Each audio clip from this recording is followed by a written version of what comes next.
মধ্যে, বৃষ্টির মধ্যে, শীতের মধ্যে প্রিজন ভ্যানে করে নিয়ে আসা হয়েছে।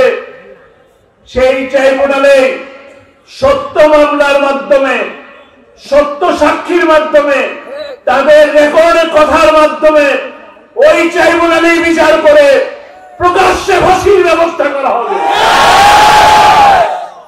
কোরআনের পাখি আল্লামা সাঈদী, তার নামে তো মামলা হয়েছে। কি মামলা হয়েছে? কি মামলা?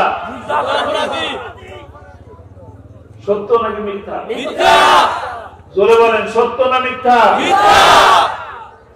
পৃথিবীর নিকৃষ্টতম মিথ্যা মামলা দেওয়া হয়েছে। আমাদের ৭১ সালের যে যুদ্ধ, সেই যুদ্ধ আমরা কি মনে করি?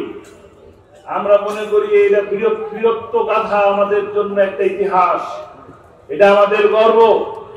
বাংলাদেশের স্বাধীনতা আমাদের কি অহংকার, সেই অহংকার, সেই গর্বকে তারা মিথ্যা কথা বলে বিকৃত করেছে। ঠিক কিনা? জালিমেরা তাদের ক্ষমতায় থাকার জন্য কোরআনের কথা যারা বলে, কোরআনের পথ যারা দেখায়, কোরআনের দাওয়াত যারা দেয়, তাদেরকে এই মিথ্যা কথা বলে জেলের মধ্যে রেখে মনে করেছিল কোরআনের আওয়াজ আর উঠবে না। সত্য হয়েছে? আপনাদের কোরআনের পাখি কি বলেছিলেন? কোরআনের পাখি বলেছিলেন আমাদেরকে বলো মৌলবাদী, আমরা হইলাম মূলবাদী। তোমরা কি? আগাবাদী। 12 কোটি মুসলমান মৌলবাদী। যদি এক ঝাক্কা দেয় তবে কোথায় যায় বলবা? মান ইয়াহদিল্লাহু ফালা মুদিল্লা লাহু ওয়া মান ইউদ্লিল ফালা হাদিয়া লাহু ওয়া নাশহাদু আন লা ইলাহা ইল্লাল্লাহু ওয়াহদাহু লা শারীকা লাহু ওয়া নাশহাদু আন্না সাইয়্যিদানা ওয়া হাবিবানা ওয়া মাওলানা মুহাম্মাদান আবদুহু ওয়া রাসূলুহু الذي أرسله بالحق بشيرا ونذيرا وداعيا إلى الله بإذنه وسراجا منيرا فقد قال الله تعالى في كلامه المجيد وفرقانه الحميد أعوذ بالله من الشيطان الرجيم بسم الله الرحمن الرحيم إن الله وملائكته يصلون على النبي يا أيها الذين آمنوا صلوا عليه وسلموا تسليما। সর্বপ্রথম মহান মুনিবের দরবারে শুকরিয়া আদায় করি যে আল্লাহ রাব্বুল আলামিন দীর্ঘ 17 বছর পর এই জমিনের উপরে এই সুন্দর পরিবেশে বাধা বিঘ্ন ছাড়া কোরআনের কথা বলার, কোরআনের কথা শোনার সুযোগ দিয়ে আল্লাহ করে দিলেন। সেই আল্লাহ সুবহানাহু ওয়া তাআলার দরবারে অত্যন্ত বিনয় অবনত মস্তকে সমস্বরে শুকরিয়া আদায় করি, বলি আলহামদুলিল্লাহ। রব্বানা লাকাল হামদ হামদান কাসীরান তাইয়্যিবান মুবারাকান ফীহি। আপনারা সবাই কেমন আছেন? আল্লাহ রাব্বুল আলামিনের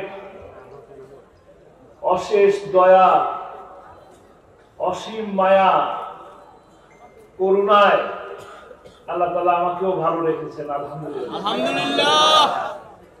আমরা যে অবস্থায় থাকি না কেন, শুরুতেই বললাম 17 বছর কথা বলারই সুযোগ পাই নাই।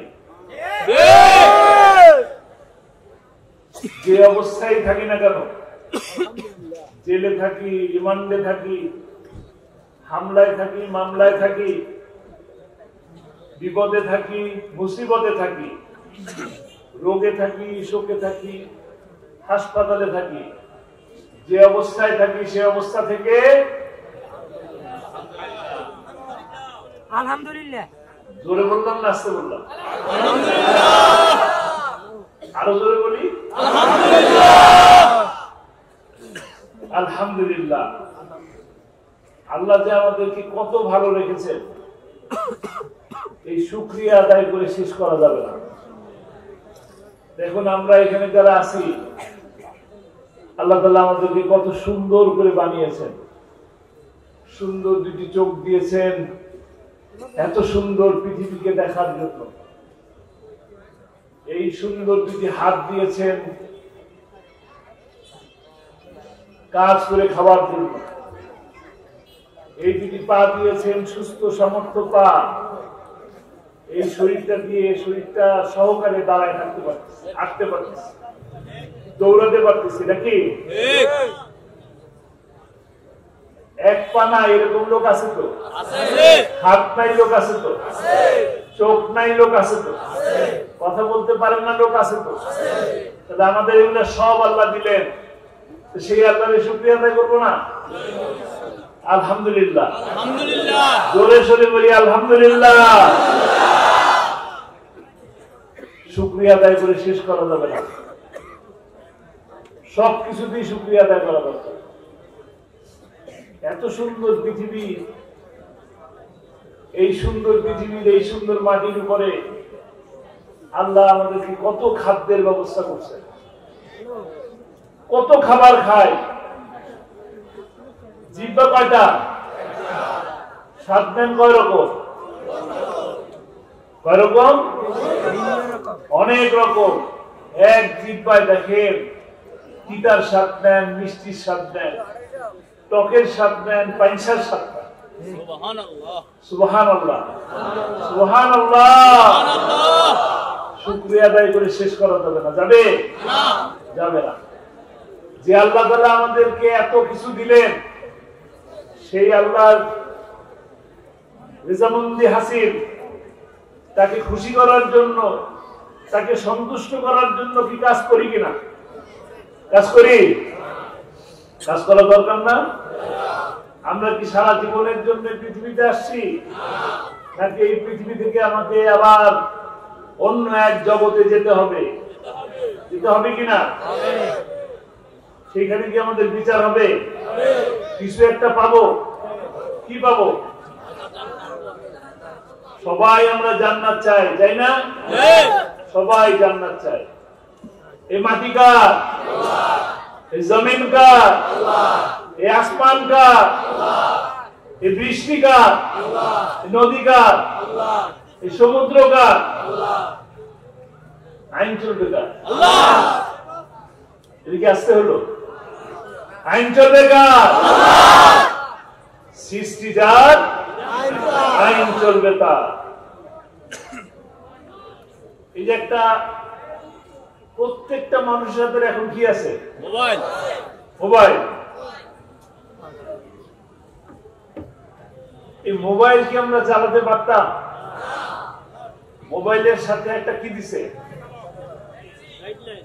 ব্যাটারি, চার্জার, আর কিছু দেয় নাই? একটা ম্যানুয়াল বুক দেয় নাই? একটা ম্যানুয়াল বুক দিছে কেন? কিভাবে মোবাইলটা চালাবো সেইটা শেখানোর জন্য, কিভাবে মোবাইলটাকে আমি চালাবো। আল্লাহ তাআলা এত দয়া করে মায়া করে আমাদেরকে যে সৃষ্টি করলেন, আমাদের জন্য কি কিছু দিছে? ম্যানুয়াল বুক দিছে? কি? কই? কোরআন দিছে? আমরা পড়ি? পড়ি না? কোরআন দিছে, এবং কোরআনের প্রথম যে আয়াত আমরা একটু আগে বললাম, আলহামদুলিল্লাহ, আলহামদুলিল্লাহি রাব্বিল আলামিন। আল্লাহ শুকরিয়া আদায় করতে। সেই সাথে আবার কি? কোরআন নিজেই বলতেছেন জালিকাল কিতাবুলা, কি নির্ভুল কিতাব। কাদের জন্য? মুত্তাকিদের জন্য। আমরা যদি মুত্তাকি হতে চাই, তাহলে এই নির্ভুল কিতাবকে আমাদের স্মরণ করে চলতে হবে। রাস্তা কোনটা? সিরাতুল মুস্তাকিমের পথ। সিরাতুল মুস্তাকিমের পথ কে দেখিয়েছেন? আল্লাহ দেখিয়েছেন। গাইড ছিল একজন, কে? মুহাম্মদ রাসূলুল্লাহ সাল্লাল্লাহু আলাইহি সাল্লাম। তিনি আমাদেরকে গাইড দিয়েছেন, এইভাবে পথ চললে, কোরআনের এই পথ ধরে হাঁটলে আমরা জান্নাতে যেতে পারব। কথা ঠিক আছে? সহজ কিনা? একদম সহজ, ক্লিয়ার কাট কথা। যদি আমরা কোরআনকে বুঝতে পারি, কোরআনকে মানতে পারি, কোরআন দিয়ে যদি জীবন গঠন করতে পারি, কোরআন দিয়ে যদি সমাজ গঠন করতে পারি, তবেই আমরা জীবনে সফল হব। আর যদি আমরা এটা করতে না পারি, তবে জীবনের এই জীবিত দশায় আমরা সফল হতে পারলাম না, ব্যর্থ হলাম। আবার একইভাবে আখিরাতের দিন, বিচারের সময়, সেদিনও ব্যর্থ হব। ব্যর্থ হয়ে যাব কোথায়? কেউ যেতে চায়? কেউ যেতে চায়। এই কোরআনের দাওয়াত যারা দেয়, তাদের প্রত্যেকের উপরেই মোটামুটি কি আসে? বিপদ আসে কিনা? কোরআন বলে ওয়ালা নাবলুয়ান্নাকুম, কি বলে? ওয়ালা নাবলুয়ান্নাকুম বিশাইইন মিনাল খাউফি ওয়াল জুই, কি? দারিদ্রতা দিয়ে, ক্ষুধা দিয়ে, বিপদ আপদ দিয়ে তোমাদের উপরে কি করবে? পরীক্ষা করবে। এই পরীক্ষা আমরা দিছি কিনা? গত 17টা বছর ধরে কি আমরা এই পরীক্ষা দিচ্ছি? এখানে যদি আমি হাত তুলতে বলি, তাহলে দেখা যাবে অসংখ্য মানুষের শুধু হাত উঠছে, যারা জেলেই গেছে। এমন লোক তো পাওয়া যাবে না যে লোকের নামে মামলা নাই। পাওয়া যাবে? পাওয়া যাবে না। মামলা প্রত্যেকের নামেই হয়েছে। এমনকি আপনাদের প্রিয় কোরআনের পাখি কে? কোরআনের পাখি আল্লামা সাঈদী, তার নামে তো মামলা হয়েছে। কি মামলা হয়েছে? কি মামলা? সত্য নাকি মিথ্যা? জোরে বলেন, সত্য না মিথ্যা? পৃথিবীর নিকৃষ্টতম মিথ্যা মামলা দেওয়া হয়েছে। আমাদের ৭১ সালের যে যুদ্ধ, সেই যুদ্ধ আমরা কি মনে করি? আমরা মনে করি এটা বীরত্ব গাথা, আমাদের জন্য একটা ইতিহাস। এটা আমাদের গর্ব। বাংলাদেশের স্বাধীনতা আমাদের কি অহংকার। সেই অহংকার, সেই গর্বকে তারা মিথ্যা কথা বলে বিকৃত করেছে। ঠিক কিনা? জালিমেরা তাদের ক্ষমতায় থাকার জন্য কোরআনের কথা যারা বলে, কোরআনের পথ যারা দেখায়, কোরআনের দাওয়াত যারা দেয়, তাদেরকে এই মিথ্যা কথা বলে জেলের মধ্যে রেখে মনে করেছিল কোরআনের আওয়াজ আর উঠবে না। সত্য হয়েছে? আপনাদের কোরআনের পাখি কি বলেছিলেন? কোরআনের পাখি বলেছিলেন আমাদেরকে বলো মৌলবাদী, আমরা হইলাম মূলবাদী। তোমরা কি? আগাবাদী। 12 কোটি মুসলমান মৌলবাদী। যদি এক ঝাক্কা দেয় তবে কোথায় যায় বলবা? কোথায়? আমাদেরকে বলো রাজাকার। আমাদেরকে তোমরা যারা ভারতের রাজাকার, তারা ভারতেই যায় বানাইছে। ঠিক কিনা? ঠিক আছে। আবার কি বলে? কাছেই আছি, চট করে ঢুকে গেলে কি করবেন? চট করে ধরে ফেলবেন। যে ট্রাইব্যুনালের মধ্যে আপনাদের কোরআনের পাখিকে দিনের পর দিন এই রোদের মধ্যে, বৃষ্টির মধ্যে, শীতের মধ্যে প্রিজন ভ্যানে করে নিয়ে আসা হয়েছে, সেই ট্রাইব্যুনালে সত্য মামলার মাধ্যমে, সত্য সাক্ষীর মাধ্যমে, তাদের রেকর্ডের কথার মাধ্যমে ওই ট্রাইব্যুনালেই বিচার করে প্রকাশ্যে ফাঁসির ব্যবস্থা করা হবে। কোরআনের পাখিকে গ্রেফতার করার পরে সেই 29 জুন 2010 সাল যতবার তার সাথে দেখা করতে গেছি সময় দিছে মাত্র 30 মিনিট। আমরা এখান থেকে ঢাকা থেকে 7:30টার দিকে গাড়ি নিয়ে রওনা দিলাম কাশিমপুর। যেতে সময় লাগতো 2 ঘন্টা 2.5 ঘন্টা। 10টা নাগাদ 10:30 নাগাদ পৌঁছানোর পরে একটা আবেদন দিতাম, দেখা করতে আসছি। প্রতিবারেই একটা করে ছবি, আবার আইডি কার্ডের ফটোকপি। এত ফটোকপি আর এত ছবি দিয়ে কি করছে আল্লাহ ভালো জানে। আর প্রতিবার একই রকম আবেদন, একই আবেদন করার পরেও আমাদেরকে 2 ঘন্টা 2.5 ঘন্টা এই রোদের মধ্যে, বৃষ্টির মধ্যে, শীতের মধ্যে দাঁড় করিয়ে রাখছে। আমরা তো ভালো সুস্থ মানুষ, আমার বৃদ্ধ মা তিনিও প্রতিবার এইভাবে দাঁড়িয়ে থাকতেন। কোনো ক্ষমা নাই, না ঈদের দিন না বৃষ্টির দিন। দেখা করতে ঢুকলাম, কেমন আছি, ভালো আছি, কথা বলতে বলতে 30 মিনিট শেষ। প্রতিবারই মনে করতাম যে 30 মিনিট কি আসলেই দিল, বুঝতে পারতাম না। প্রতিবারই দেখা করার শেষে মনে করতাম আগামীবার যখন যাব তখন ঘড়ি দেখে ঢুকবো, 30 মিনিট হলো কি হলো না এটা দেখবো। কিন্তু যখনই যেতাম তার চেহারার দিকে তাকানোর মতো ঘড়ি দেখা আর ইচ্ছা থাকতো না। এইভাবে 13টি বছর বন্দী করে রাখা হচ্ছে শুধুমাত্র কোরআনের কথা বলার কারণে, কোরআনের দাওয়াত দেওয়ার কারণে 13টি বছর তাকে এই অন্ধকার কারাগারের মধ্যে বন্দী করে রাখা হয়েছে। এই বৃদ্ধ বয়স, 46 বছরের ডায়াবেটিস, কোনদিন অভিযোগ করেননি। যতবারই গেছি প্রতিবারই বলছেন, জিজ্ঞেস করছি আব্বা কেমন আছেন, প্রতিবারই বলছেন আলহামদুলিল্লাহ, আল্লাহ অনেক ভালো করেছে, আলহামদুলিল্লাহ। এই এমন একটা ব্যক্তিকে কারাগার থেকে মিথ্যা কথা বলে হাসপাতালে নিয়ে ইনজেকশন পুশ করে তাকে হত্যা করা হয়েছে।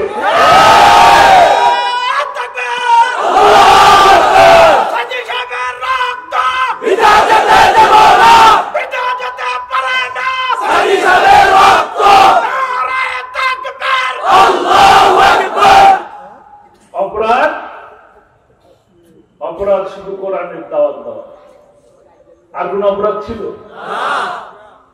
আবরারের অপরাধ কি ছিল? আবরারের কথা মনে আছে আপনার?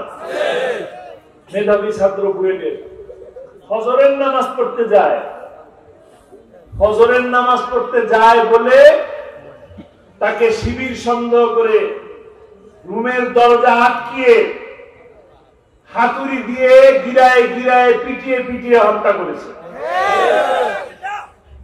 কতটা বর্বর হলে তারা এই কাজ করতে পারে?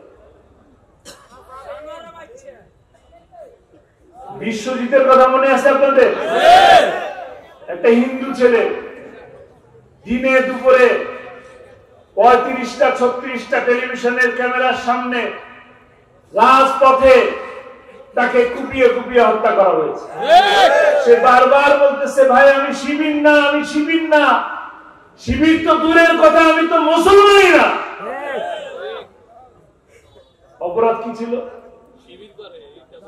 খোঁচা খোঁচা দাড়ি ছিল। দাড়ি রাখা অপরাধ? এই মুসলমানের দেশে দাড়ি রাখা কি অপরাধ? এই মুসলমানের দেশে নামাজ পড়া কি অপরাধ? নাস্তিকদের বিচার এই দেশে হবে, হতেই হবে। তারা মনে করে কি নাস্তিকদের দেশ? এটা শাহজালালের দেশ, এটা শাহপরানের দেশ, এটা শাহ মখদুমের দেশ, কানে মোলানাদের দেশ। নাস্তিকদের স্থান হবে না। আল্লামা সাইদি বলছিলেন না, এমন সময় আসবে ইন্দ্রের গর্ত খুঁজে পাবা না। সত্যি হয়েছে কিনা? একদম প্রতিটা অক্ষরে অক্ষরে সত্যি হয়েছে। এখন তো খুঁজেই পাওয়া যায় না। কে জানি বলেছিল খেলা হবে, খেলা তো শুরুই হয় নাই, খেলা শুরু হওয়ার আগেই মাঠ ছেড়ে পালাই গেছে। মুশরিকদের মনের মধ্যে ভয় থাকে। আমরা যখন 5-7 মিলে ঘরের মধ্যে মিটিং করলাম, কোরআনের আলোচনা করলাম, 2টা বই নিয়ে বললো কি জিহাদি বই, জঙ্গি, আমরা কি দৌড় দিছি? আমরা কেউ দৌড় দিলাম? কিন্তু তারা গাড়ির থেকে নেমে দৌড় দিয়ে প্লেনে উঠে গেছে। যেখানে আছেন এখানে থাকেন, মামা বাড়িতে মজা বেশি, মামা বাড়িতে থাকেন, আমরাও ভালো আছি, খামোখা অশান্তি সৃষ্টি করেন না। যেখানে আছেন ভালো থাকেন, আমাদেরকেও শান্তিতে থাকতে দেন। অনেক লুটপাট করছেন, হাজার হাজার হাজার হাজার কোটি টাকা, অনেক লুটপাট। নির্বাচনের আগে কি বলে? বাংলাদেশে মালয়েশিয়া বানাবে, সিঙ্গাপুর বানাবে, আমাদেরকে স্বপ্ন দেখায়। আর নিজেরা কি করে? বেগমপাড়া বানায়। বেগমপাড়া যারা বানায় তাদের পক্ষে থাকবেন? যারা শেয়ার বাজার লুট করে তাদের পক্ষে থাকবেন? যারা ব্যাংক ডাকাতি করে তাদের পক্ষে থাকবেন? যারা লগি বৈঠা দিয়ে হত্যা করে তাদের পক্ষে থাকবেন? কাদের পক্ষে থাকবেন? কোরআনের পক্ষে থাকবেন ইনশাআল্লাহ। আল্লামা সাঈদীকে ভালোবাসেন? কয়জন ভালোবাসেন? আলহামদুলিল্লাহ। লিল্লাহি তাকবীর। আপনারা কি আমার আত্মীয় নাকি? আল্লামা সাঈদীর আত্মীয়? এত ভালোবাসেন কেন? কোরআনের জন্য। আল্লামা সাঈদীর একটি স্বপ্ন ছিল, প্রতি মাহফিলের শেষে তিনি বলতেন, মনে আছে? প্রতি মাহফিলের শেষে তিনি বলতেন, কোরআনের রাজ প্রতিষ্ঠা হয়েছে, এই দৃশ্য দেখে আমার যেন মৃত্যু হয়। সেই স্বপ্ন বাস্তবায়ন করতে পেরেছি আমরা? সেই স্বপ্ন বাস্তবায়ন করবো আমরা? দায়িত্ব কাদের? তাকে হত্যা করা হয়েছে, তাকে নির্মম ভাবে হত্যা করা হয়েছে, সেই হত্যার বদলা নিতে হবে। বদলা কিভাবে নেব? তার স্বপ্ন পূরণের মাধ্যমে, ইনসাফ ভিত্তিক কল্যাণময় একটি রাষ্ট্র প্রতিষ্ঠার মাধ্যমে। ইনশাআল্লাহ আমরা একটি সুন্দর সমাজ গঠন করব। যে স্বপ্ন সেই 50 বছর আগে যুদ্ধের সময় আমাদের মুরব্বীরা স্বপ্ন দেখেছিল কি? সোনার বাংলা। আমরা সেই সোনার বাংলা সত্যিকার অর্থে গঠন করবো ইনশাআল্লাহ। এই হত্যাগুলা, প্রতিটি হত্যার বিচারের মাধ্যমে, ছাত্রলীগ নিষিদ্ধ করে তাদের গুনাহ মাফ করার কোনো সুযোগ নাই। প্রতিটি হত্যার বিচারের মাধ্যমে ইনসাফ ভিত্তিক সমাজ প্রতিষ্ঠা করতে হবে ইনশাআল্লাহ। আমরা রাজি আছি? আগামীতে যে সুযোগ আসবে, আজকে যে 5ই আগস্টের পর আমরা ভালো আছি নাকি? ভালো আছি? এটাই কি বিজয়? 5ই আগস্টের যে শান্তি পেলাম, এটাই কি শান্তি? আরো বেশি শান্তি চাই, সুখ চাই, সমৃদ্ধি চাই। কিভাবে চাই? কোরআনের রাজ প্রতিষ্ঠার মাধ্যমে। আমাদের কাজ হবে আল্লামা সাঈদীর সেই স্বপ্ন, কোরআনের দাওয়াত। এই কোরআনের দাওয়াত আমরা প্রতিটি ঘরে ঘরে পৌঁছে দেবো ইনশাআল্লাহ। রাজি আছি? রাজি আছি ইনশাআল্লাহ। কোরআনের কথা যারা বলেন, কোরআনের পক্ষে যারা থাকেন, মানবতার পক্ষে যারা থাকেন, বন্যার্তদের পাশে যারা থাকেন, অগ্নিকাণ্ড হলে তাদের পাশে যারা থাকেন, হিন্দুর পাশে যারা থাকেন, হিন্দুর মন্দির পাহারা দেয় যারা, তাদের পক্ষে থাকবো। রাজি আছি? কথা দিচ্ছি যদি আমরা এই কাজ করতে পারি, তবেই সত্যিকার অর্থে এই দেশটা শান্তিময় একটা দেশ হবে, একটি কল্যাণময় রাষ্ট্র প্রতিষ্ঠা হবে ইনশাআল্লাহ। আমরা যেন সেই কল্যাণময় রাষ্ট্রের দিকে, কাঙ্ক্ষিত স্বপ্ন পূরণের মাধ্যমে একটি কল্যাণময় রাষ্ট্র প্রতিষ্ঠা করতে পারি, সেই তৌফিক আল্লাহ তাআলা আমাদের সকলকে দান করুন।